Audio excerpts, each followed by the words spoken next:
अब जो दास बता रहा था कि जो खेत में बीज बो दिया, बीज तो समझो ये मंत्र है, प्रथम सेकंड और थर्ड, तीसरा सार नाम, और ये खाद और पानी है, ये पांचों यज्ञ।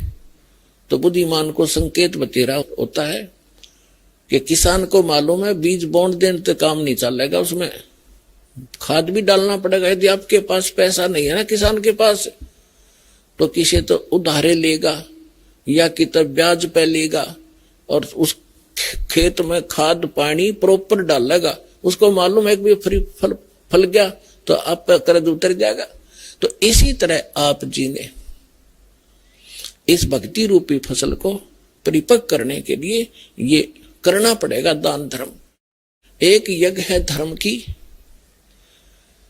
अब धर्म जैसे आप यहां आते हो,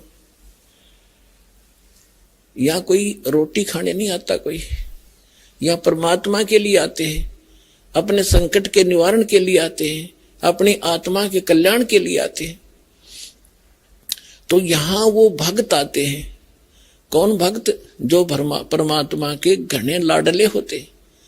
ठीक है, बच्चा मेले में बाप की उंगली छुटा गया और कितने धक्के खाता फिर रहा इधर उधर, तो बाप को वो कितना प्यारा होता है जब वो वापस आ जा। माता पिता को कितना अच्छा लगता है जब वापस मिल जा, और कोई मिला दे उसका भी एहसान मानता है। तो आज हम सभी अपने पिता की उंगली छुटवा कर इस काल के मेले में बिछुड़ गए और हम रोते फिरते उस अपने पिता ने ढूंढ रहे हैं।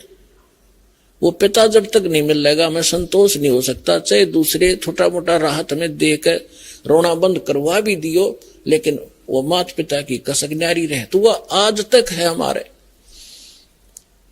तो इस प्रकार जब आप यहां जो आ रहे हो वो बिछड़े हुए हो उस परम पिता के, जो 600 वर्ष पहले आया था। उस समय आप उंगली छुटाए गए थे और अब तक भटक रहे उसको ढूंढते हुए। अब दया करी है दास के ऊपर, पहचान बताई है कि अपना पिता ये है, ये लक्षण है उसके। आप इस काल को पिता समझ रहे हो तो स्वार्थी है। तुम्हें होटल पे नौकर रखा हुआ है 2 रोटी के लिए, ये तुम्हारा पिता नहीं है, सुखी नहीं दे सकता होटल का मालिक। अगर वहां कोई नौकर है तो आप इस होटल के मालिक के नौकर हो, 2 रोटी के लिए मूर्ख बना रखा है तुम्हारे को, अपने स्वार्थ सिद्धि के लिए। तो अब ये ज्ञान आपको कराया गया है कि ये है आपका पिता, ये देगा आपको सारा सुख, आपकी संपत्ति का हिस्सा देगा, ठाठ से रहोगे, धनी है ये। आप एक कंगाल के नौकर थे इस काल के। तब जितने भी भक्त आत्मा यहां आ रहे हैं और जो इनको माध्यम बनता है अपने पिता का घर बताने के लिए, उसका भी एहसान परमात्मा उसको भी इतना ही क्रेडिट देता है। अब यहां तक बताया है परमेश्वर ने अपनी वाणी में कि एक जीव को उस काल के खेमे तय, काल के ग्रुप से निकाल कर और परमात्मा से जोड़ देगा, बता देगा रास्ता ठीक। उसको इतना पुण्य होगा जैसे करोड़ गायें हत्थे में कटती हुई बता दी हो, इतना पुण्य मिलेगा उस प्राणी को जो यहां तक का रास्ता बता देता है। और यहां आ जाता उसका तो कहना है कि कितना फल मिलेगा। अब जैसे एक प्राणी यहां ना आता, फिर अगले जन्म में गधा बनेगा, कुत्ता बनेगा, बकरा बनेगा, मुर्गा बनेगा, तेरा कितनी दुर्गति होगी। और उसका वो कैर टलवा दिया उस प्यारी आत्मा ने, समझदार ने, और अपने पिता के घर छोड़ दिया। अब उसके वो सारे कैर टल गए और उसको क्रेडिट मिला। एक धनी का बेटा खोजा, बताने वाले को भी नाम दे देता है लाखों रुपए, ले भाई बेटी खोजा, गुम हो जाती है, बताने वाले को भी लाखों रुपए नाम देता है। तो ये क्रेडिट भगवान का इंटरनल है, बाहर दिखाई नहीं देता। परमात्मा के एक एक वचन पर विश्वास कीजिए और इस धर्म के मार्ग को आगे बढ़ाइए। अब यहां जो पुण्यात्मा आते हैं, परमात्मा के बच्चे आते हैं, विशेष प्यारे आत्माएं आती हैं, वैसे तो नहीं आते। बाकी और लोग गालियां देते हैं, वो ऐसा है, लूटता है, फलान करता है। ये तो यहाँ आने वाले को पता चलता हम लूटते हैं, क्या करते हैं। दास तो एक कुर्ता पजामा भगत वैसे दे देते हैं भिखारी को,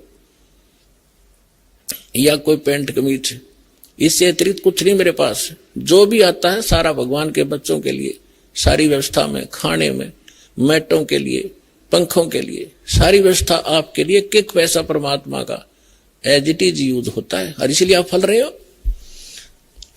अगर इसमें से एक नया पैसा भी खराब कर दिया जाए मालिक साथ नहीं देगा आपको भी। इसके लिए थोड़ा सा एक कथा सुनाता हूं। एक नरसी नाम के भगत थे। पहले वो सेठ थे, माया में अंधे हो गए थे। परमात्मा ने रजा बख्शी उसके ऊपर, उसकी आंखें खोली। कोई पुत्र नहीं था, एक बेटी थी, उसका ब्याह कर दिया था।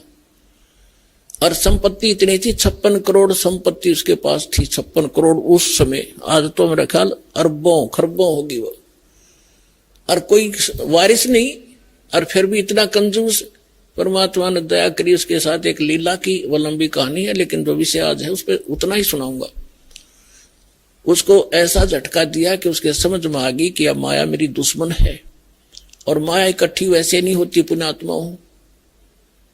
अटपट करके जीव मनुष्य इकट्ठा करता है। उसको मालूम था ब्याज ले लेकर पता नहीं दुनिया को कितना धोखा देकर 2 के 20 बना के, अनपढ़ आदमी थे, ले गया 100 रुपये लिख दिए, 1000 पिता पर उतरे नहीं, तब बेटे ने उतारने पड़े हुए।